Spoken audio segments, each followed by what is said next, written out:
आखिर देवों के देव महादेव भगवान शिव के हाथों में वो रहस्यमयी त्रिशूल, कमर पर लटकता वो अद्भुत डमरू और गले में लिपटा वो भयंकर नाग वासुकी, ये सब उन्हें कब और कैसे प्राप्त हुए? इस रहस्य को जानने की जिज्ञासा हर भक्त के हृदय में कभी न कभी जरूर उठती है। हम सभी महादेव की आराधना करते हैं, उनके रूप, गुण और स्वरूप को नमन करते हैं, लेकिन क्या आपने कभी गहराई से यह सोचने का प्रयास किया है कि ये दिव्य वस्तुएं भगवान शिव के पास क्यों और कैसे आईं? क्या यह सब यूं ही घटित हो गया या इसके पीछे है कोई बेहद प्राचीन और रहस्यमयी कथा? आज की इस रहस्यमयी यात्रा में हम एक एक करके जानेंगे कि वो कौन सी दिव्य घटनाएं थीं जिन्होंने शिव को त्रिशूल, डमरू और नाग का स्वामी बना दिया। ये सिर्फ एक धार्मिक कहानी नहीं है, बल्कि सृष्टि के आरंभ से जुड़ा एक अत्यंत गूढ़ और चमत्कारी रहस्य है। कहते हैं कि जब सृष्टि का आरंभ भी नहीं हुआ था, जब न समय था, न स्थान, न दिशा, न ही कोई तत्व, उस महाशून्य में केवल एक ही चेतना विद्यमान थी और वो थे भगवान शिव। उस समय कुछ भी नहीं था, केवल मौन था, केवल अंधकार। इसी मौन और अंधकार से जब ब्रह्मांड की पहली कंपन हुई, तब उसी कंपन से उत्पन्न हुआ शिव तत्व। उसी क्षण शिव प्रकट हुए, बिना किसी जन्म के, बिना किसी स्रोत के। और ये वही क्षण था जब सृष्टि के कण कण में उनकी उपस्थिति दर्ज हुई। लेकिन ब्रह्मांड को आकार देने के लिए केवल मौन पर्याप्त नहीं था, ध्वनि चाहिए थी, गति चाहिए थी, ऊर्जा चाहिए थी। और तभी शिव ने अपने भीतर से उस दिव्य ऊर्जा को प्रकट किया, जिसे हम नाद या ध्वनि के नाम से जानते हैं। यह नाद ही ब्रह्मांड की पहली ध्वनि थी, एक ऐसी ध्वनि जो अब भी हर कण में गूंज रही है। इसी ध्वनि को साकार रूप देने के लिए भगवान शिव ने अपने एक हाथ में डमरू धारण किया। कहते हैं जब शिव पहली बार तांडव में लीन हुए थे, तब उन्होंने 14 बार डमरू बजाया। हर बार एक अलग ध्वनि उत्पन्न हुई, जिसे महेश्वर सूत्र कहते हैं। ये 14 ध्वनियाँ केवल संगीत नहीं थीं, वे ब्रह्मांड के ध्वनि तत्व की नींव थीं। इन्हीं से भाषा की उत्पत्ति हुई, संस्कृत के व्याकरण बने और सृष्टि में संवाद संभव हुआ। अब जरा रुकिए, यहाँ एक ऐसा रहस्य है जो सामान्यतः बताया नहीं जाता, और अगर आप इस हिस्से को छोड़ देते हैं तो शायद महादेव के डमरू का असली चमत्कार आपके लिए अनसुना ही रह जाएगा। क्या आप जानते हैं कि डमरू की ध्वनि सिर्फ संगीत नहीं, बल्कि चेतना को जगाने वाला कंपन है? जब शिव तांडव करते हैं और डमरू बजता है, तो केवल नृत्य नहीं होता, बल्कि ब्रह्मांड का संतुलन बनता है, क्योंकि डमरू की हर ध्वनि एक ऊर्जा तरंग छोड़ती है जो सृष्टि में स्थिरता बनाए रखती है। यही कारण है कि शिव का डमरू केवल एक वाद्य यंत्र नहीं, बल्कि संपूर्ण ब्रह्मांड का ध्वनिक संतुलन है। अब आप सोच रहे होंगे कि यदि डमरू की उत्पत्ति स्वयं शिव से हुई, तो त्रिशूल कहाँ से आया? यह प्रश्न जितना सरल है, इसका उत्तर उतना ही रहस्यमयी और व्यापक है। कहते हैं जब ब्रह्मांड का विस्तार होने लगा, जब पंच तत्वों की रचना आरंभ हुई, तब एक समस्या उत्पन्न हुई। रचना तो हो रही थी, लेकिन कोई संतुलन नहीं था। जहाँ एक ओर ऊर्जा प्रवाहित हो रही थी, वहीं दूसरी ओर उसका नियंत्रण नहीं था। ये वही समय था जब त्रिगुणों का निर्माण हुआ। सत्व, रज और तम, ये तीनों गुण ही सृष्टि की आत्मा हैं। अब यहाँ एक ऐसा मोड़ आता है जहाँ पहली बार शिव के त्रिशूल की बात सामने आती है। शिव ने देखा कि त्रिगुणों का संतुलन बिगड़ने लगा है। सत्व बढ़े तो ब्रह्मा की सृष्टि रुकती, तम बढ़े तो संहार जल्दी होता, रज बढ़े तो मोह, वासना और अराजकता फैलती। सृष्टि का यह असंतुलन शिव को स्वीकार नहीं था। तब उन्होंने अपने ध्यान में जाकर अपनी चेतना के भीतर से एक अद्भुत अस्त्र प्रकट किया, त्रिशूल। यह त्रिशूल केवल एक शस्त्र नहीं था, बल्कि सत्व, रज और तम, इन तीनों गुणों को संतुलित करने की दिव्य कुंजी था। इसके 3 शूल प्रत्येक एक एक गुण को दर्शाते हैं।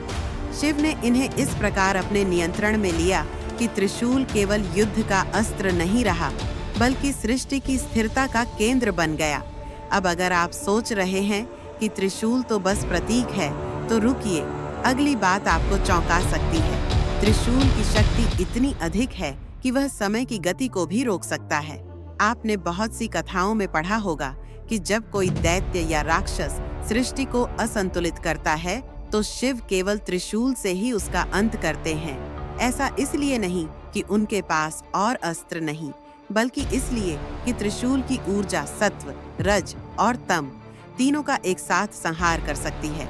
ये एकमात्र ऐसा अस्त्र है जिसे ब्रह्मांड की हर दिशा स्वीकार करती है।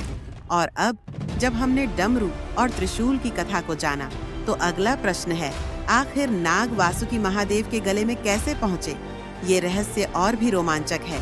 कहते हैं नागों के राजा वासुकी अत्यंत तपस्वी और शिव भक्त थे। उन्होंने हजारों वर्षों तक कठिन तप किया, केवल शिव के ध्यान में लीन होकर। उनके तप से प्रसन्न होकर भगवान शिव ने उन्हें दर्शन दिए और वर मांगने को कहा। वासुकी ने कहा, हे प्रभु, मुझे आपके सबसे निकट रहना है। मैं आपकी सेवा करना चाहता हूँ। मैं चाहता हूँ कि मेरा अस्तित्व आपके साथ सदा के लिए जुड़ जाए। शिव मुस्कुराए और बोले, तथास्तु। और उसी क्षण वासुकी को शिव ने अपने गले में धारण कर लिया। पर क्या यह केवल एक भक्त का इनाम था? नहीं, इसके पीछे था एक और गहरा रहस्य। वासुकी को गले में धारण करने का एक बड़ा उद्देश्य यह था कि शिव ने पृथ्वी की छुपी हुई विषैली ऊर्जा को संतुलन में रखने के लिए उसे अपने साथ बांध लिया, क्योंकि वासुकी ही वह माध्यम थे जिनसे समुद्र मंथन हुआ था, वही मंथन जिससे हलाहल निकला था और जिसे पीकर शिव नीलकंठ कहलाए। अब जरा सोचिए, वासुकी ही मंथन की डोरी बने, हलाहल से जुड़े और फिर शिव के गले का हार भी बने। क्या यह संयोग है? नहीं, ये सब शिव के ही लीला थी, उनकी माया। लेकिन ध्यान रहे, ये कथा यहीं समाप्त नहीं होती, क्योंकि अब तक आपने डमरू, नाग और त्रिशूल की प्राप्ति सुनी, लेकिन त्रिशूल का रहस्य अभी अधूरा है। क्या आप जानते हैं कि उस त्रिशूल की नोक पर एक ऐसा खगोलिक बिंदु है जिसे देखकर ब्रह्मा तक मौन हो जाते हैं? क्या आपने सुना है कि जब शिव त्रिशूल उठाते हैं तो आकाश की दिशा बदल जाती है और देवता तक अपने स्थान छोड़ देते हैं? यह वो रहस्य है जो केवल चुनिंदा अर्षियों को ही झांत है। और इसी रहस्य से जुड़े हम अगले भाग में जानेंगे एक ऐसी कथा जो शायद ही आपने पहले सुनी हो, कि त्रिशूल में क्या छुपा है, वो दिव्य रहस्य जो महाकाल को भी काल पर नियंत्रण देता है। अब तक आपने जाना कि भगवान शिव को उनका डमरू कैसे प्राप्त हुआ, किस प्रकार त्रिशूल उनके भीतर से उत्पन्न हुआ और नागराज वासुकी ने कैसे भगवान शिव के गले में स्थान पाया। लेकिन जो बात अभी तक सामने नहीं आई है, वो है त्रिशूल का सबसे गहरा और रहस्यमयी पक्ष। त्रिशूल एक ऐसा अस्त्र जिसे देखकर देवता भी सिर झुका देते हैं, असुर कांप उठते हैं और स्वयं काल रुक जाता है। लेकिन क्या आपने कभी सोचा है कि त्रिशूल में ऐसा क्या है जो उसे इतने अद्वितीय और ब्रह्मांडीय अस्त्रों में सबसे अलग बनाता है? त्रिशूल कोई साधारण शस्त्र नहीं है। उसके 3 शूल, सत्व, रज और तम केवल गुण नहीं हैं, बल्कि वे 3 अवस्थाएं हैं जिनके बिना न जीवन है न मृत्यु। ये तीनों एक चक्र में गतिशील रहते हैं और जो इस चक्र पर नियंत्रण पा लेता है वो सृष्टि का नियम बदल सकता है। और भगवान शिव ने जब त्रिशूल अपने हाथ में उठाया तो इसका अर्थ केवल शक्ति का प्रदर्शन नहीं था, यह संकेत था कि अब सृष्टि का हर पहलू, हर गति, हर नियम उनके अधीन है। अब आप सोच सकते हैं, अगर त्रिशूल शिव ने खुद बनाया तो क्या कोई और भी ऐसा अस्त्र बना सकता है? तो उत्तर है नहीं, क्योंकि त्रिशूल की नोक पर जो चेतना बसी है वो केवल शिव के भीतर से ही उत्पन्न हो सकती है। उसे कोई और न देख सकता है, न सह सकता है। एक कथा में कहा गया है कि एक बार देवताओं और ऋषियों ने मिलकर ब्रह्मा जी से पूछा, हे ब्रह्मदेव, त्रिशूल की शक्ति क्या है? ब्रह्मा कुछ क्षण मौन रहे, फिर बोले, जिस दिन कोई उस त्रिशूल की नोक को बिना जलकर देख लेगा, उसी दिन सृष्टि का नियम टूट जाएगा, क्योंकि उस नोक पर कोई धातु नहीं, कोई अग्नि नहीं। वहां है केवल शिव की अंतर चेतना, जिसे अविद्यात्मक ज्योति कहते हैं। एक ऐसी ऊर्जा जो सब कुछ जानती है परंतु कुछ नहीं कहती। अब जरा इस पर ध्यान दीजिए। क्या आपने कभी महसूस किया है कि शिव का त्रिशूल केवल युद्ध में उपयोग नहीं होता? आपने उनकी मूर्तियों में त्रिशूल को केवल दिखावटी रूप में देखा होगा, लेकिन अगर आप हिमालय की गुफाओं में साधकों से मिलें तो वो आपको बताएंगे कि त्रिशूल के आगे बैठकर साधना करने से काल भी पीछे हटता है। यहाँ रुकिए, क्योंकि यह वही मोड़ है जहाँ ज्यादातर दर्शक वीडियो छोड़ने लगते हैं, लेकिन यही वो हिस्सा है जहाँ असली रहस्य शुरू होता है। क्या आप जानते हैं कि त्रिशूल की ऊर्जा को नियंत्रित करने के लिए शिव खुद एक विशेष प्रकार की मुद्रा में बैठते हैं, जिसे त्रिपुंड्र कहते हैं। ये मुद्रा केवल शारीरिक नहीं, बल्कि मन और चेतना को शिवत्व में स्थापित करने का माध्यम है। त्रिपुंड्र यानी माथे पर 3 भस्म की रेखाएं, ये कोई सजावट नहीं, बल्कि त्रिशूल के 3 शूलों से जुड़ी 3 ऊर्जा धाराएं हैं। जब शिव ध्यानस्थ होते हैं तो वो त्रिपुंड्र के माध्यम से अपने भीतर त्रिशूल की ऊर्जा को स्थिर करते हैं, ताकि वो ब्रह्मांड को जलाए नहीं, केवल चलाए। अब सवाल आता है, त्रिशूल को शिव ने किस अवसर पर पहली बार चलाया था? यह घटना आज भी रहस्य में ढकी हुई है, लेकिन कुछ अत्यंत प्राचीन ग्रंथों में संकेत है कि जब सृष्टि के प्रथम राक्षस अंधकासुर ने देवताओं पर आक्रमण किया, तब त्रिशूल पहली बार सक्रिय हुआ था। अंधकासुर कोई साधारण असुर नहीं था, वह अंधकार का अवतार था। उसका उद्देश्य था सृष्टि को प्रकाशहीन कर देना। उसने ब्रह्मलोक, विष्णुलोक और स्वर्गलोक तक घेर ली थे, और जब सारे देवता हार मान चुके थे, तब उन्होंने शिव का आह्वान किया। शिव ने कुछ नहीं कहा, वे केवल उठे और अपने त्रिशूल को उठाया। एक ही बार में अंधकासुर का हृदय भेद कर उसकी चेतना को इस ब्रह्मांड से विलीन कर दिया। परंतु यहाँ जो छुपा रहस्य है, वो यह है कि त्रिशूल ने केवल असुर का शरीर नहीं मारा, उसने अंधकार के विचार को नष्ट किया। यह वही शक्ति है जो केवल शिव के त्रिशूल में है, विचार का संहार। अब आप समझ सकते हैं कि त्रिशूल केवल धातु नहीं, वह विचार, चेतना, ऊर्जा और ब्रह्मांडीय संतुलन का त्रिसंगम है। अब इस कथा को और आगे बढ़ाते हैं, क्योंकि यहाँ से एक और गूढ़ रहस्य जुड़ा है जो त्रिशूल की उत्पत्ति को एकदम अलग दिशा में ले जाता है। कुछ प्राचीन तंत्र ग्रंथों के अनुसार त्रिशूल की असली शक्ति तब जागृत होती है जब वह ब्रह्मा, विष्णु और महेश तीनों की शक्ति को एकत्र करता है। एक बार त्रिशूल की ऊर्जा इतनी प्रबल हो गई थी कि स्वर्गलोक, मृत्युलोक और पाताल तीनों लोकों में भूकंप जैसी स्थिति उत्पन्न हो गई। तब ब्रह्मा, विष्णु और महेश तीनों को एकत्र होना पड़ा और त्रिशूल को एक विशेष ध्यान विधि द्वारा शांति में स्थापित करना पड़ा। अब ये सुनकर आप चौंक सकते हैं, परंतु यही शिव का वास्तविक स्वरूप है। वे संहारक हैं, लेकिन केवल तब जब संतुलन टूटता है। उनके अस्त्रों की उत्पत्ति केवल युद्ध के लिए नहीं, बल्कि संतुलन के लिए होती है।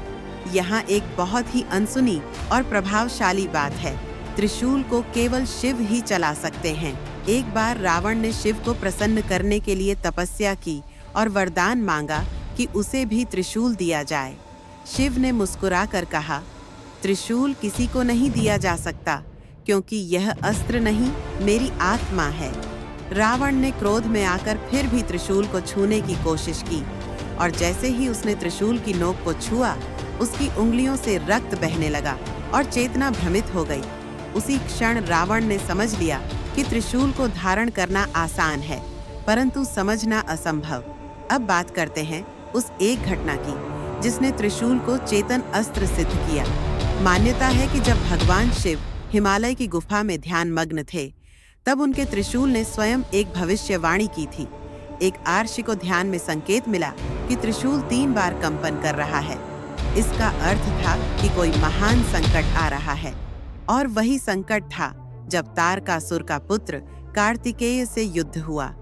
कार्तिकेय को शिव ने केवल एक बार त्रिशूल छूने दिया, और उस स्पर्श से कार्तिकेय को वो शक्ति प्राप्त हुई जिससे उन्होंने तारकासुर का वध किया।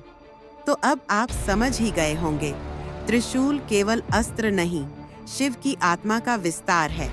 लेकिन अब प्रश्न ये उठता है कि क्या त्रिशूल की ऊर्जा आज भी पृथ्वी पर मौजूद है? क्या कोई स्थान ऐसा है जहां त्रिशूल को महसूस किया जा सकता है? उत्तर है हाँ। हिमालय की गुफाएं, केदारनाथ, अमरनाथ, कैलाश, ये सभी स्थान ऐसे हैं जहां त्रिशूल की ऊर्जा आज भी स्पंदित होती है। विशेष ध्यान विधियों द्वारा साधक इन स्थानों पर त्रिशूल की ऊर्जा को जागृत करते हैं और काल पर विजय पाने का प्रयास करते हैं। और इसीलिए कहते हैं, महादेव का त्रिशूल केवल लोहे का बना अस्त्र नहीं, बल्कि 3 लोक, 3 गुण और 3 शक्तियों का ऐसा संगम है जो यदि असंतुलित हो जाए तो सृष्टि रुक सकती है। अब अगली बार जब आप शिवलिंग के पास किसी त्रिशूल को खड़ा देखें तो केवल उसे प्रणाम मत कीजिए, आंखें बंद कीजिए और उसकी ऊर्जाओं को महसूस करने का प्रयास कीजिए। आपको कंपन महसूस होगा, एक अजीब सी ऊर्जा, एक आह्वान, क्योंकि वो त्रिशूल जो वहां खड़ा है केवल प्रतीक नहीं, वह शिव की मौन चेतना है। और यदि आप ध्यान से सुने तो वो चेतना शायद आपसे कुछ कह रही हो। हर हर महादेव।